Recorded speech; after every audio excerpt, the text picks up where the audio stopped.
What's good guys, welcome to a pretty awesome list of tech and gadgets. Now these are not cheap by any means, but what they are is extremely good value. The items on this list offer top tier premium performance at mid-range prices. So with that being said, sit back, relax and enjoy the show. The first products are from the Wiz collection of lights. We've got the Hero, the Bulb and the Projector. And these together form to make a bit of a lighting ecosystem, something like you might have seen with Philips Hue, but essentially with a pretty serious discount. Within about 2 minutes of plugging these in, you will be connected to the application and ready to create some mood lighting. And the app itself is pretty self-explanatory. You scroll through a list of different scenes, or you can choose to of course set your own custom colours.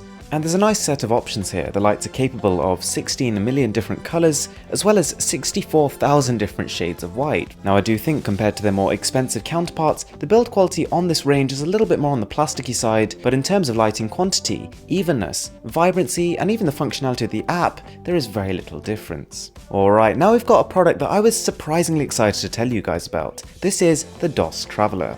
And whilst from the outside it looks like a standard Bluetooth speaker, it does have a lot of things going for it. First of all, those LEDs. Tapping that lighting button 3 times will make these LEDs every bit as bright as a $20 dedicated torch. Not only that, but what really impressed me here was that this speaker completely nails the fundamentals. It has got water resistance, dust resistance, shock resistance, as well as intricately detailed sound. It is also loud enough to be used in outdoor conditions, which is a rarity and, to be honest, is quite testing for a speaker of this size. It's also amazingly managed to cram in a 12-hour battery life. Aesthetically speaking, I do think it could have done with a bit of a splash of colour somewhere, but it is tough to complain about design. They have completely nailed the rugged look, and we've got this Fox decal on the front, which does somewhat stand out from the crowd. Okay, I really like this product. This is the Surbook, and taking one glance at it, it's pretty clear where the inspiration is. This is essentially offering a lot of the functionality of a Microsoft Surface Book at barely half the price.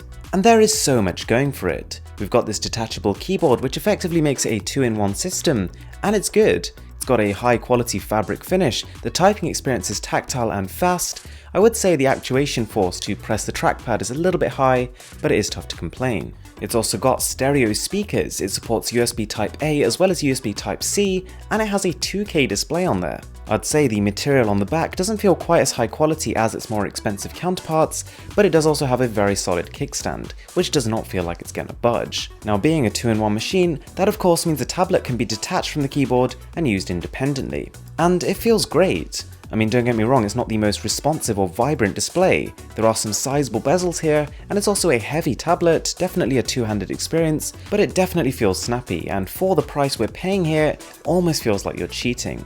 There's also a front and a rear camera on the tablet. Neither of them is particularly impressive, but their inclusion is nonetheless appreciated. The next item is the Corsair RGB headphone stand, which may on first glance seem like a bit of an odd accessory to include.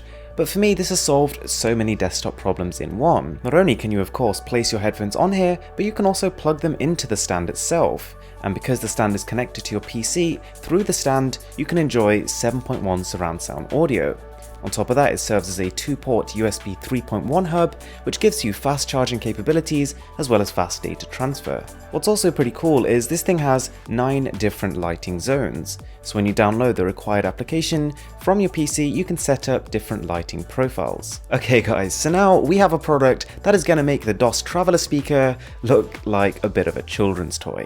This is the Braven BRV XXL, claiming to be the world's loudest outdoor Bluetooth speaker. And aside from its frankly ridiculous dimensions, this speaker packs a serious punch. There is a 15,600 mAh battery here, which gives you, from my testing, about 16 hours of battery life. It's also got all the bells and whistles when it comes to elemental resistance, and you guessed it, crazy levels of volume. But this comes with an interesting trade-off. Because the speaker is tuned to sound fantastic when it's blasted out loud, it sounds almost a little bit bland until the volume is cranked up. When it is though, to give you an idea of how loud the speaker is, I was afraid to go over 50% volume even though I was outside, for the sake of the neighbours. Then we've got the Sudio Tre, a pair of wireless Bluetooth earphones that make a really good impression. They carry a pretty mid-range price but have a fantastic presentation, with not only a leatherette case included, but of course all the ear tips you're going to need. Now these earphones have a bit of an unusual form factor. They're not quite AirPod style, but at the same time they're not quite in-ears either. They lie against your ear canal in a similar way to the AirPods, but at the same time somewhat protrude inside your ears too. And as a result, we get a slightly above average level of noise isolation, but really crisp sound. The level of detail here is high. These would make a really solid upgrade if you're used to using the stock earphones that come with your phone. And whilst there isn't an abundance of bass, it's not exactly lacking, and what is there is well controlled. Unfortunately guys, that brings us to the end of the episode. If you have made it this far into the video, I really do appreciate it, it means a lot to me. And with that being said, my name is Aaron, this is Mr. Who's the Boss, and I'm signing out.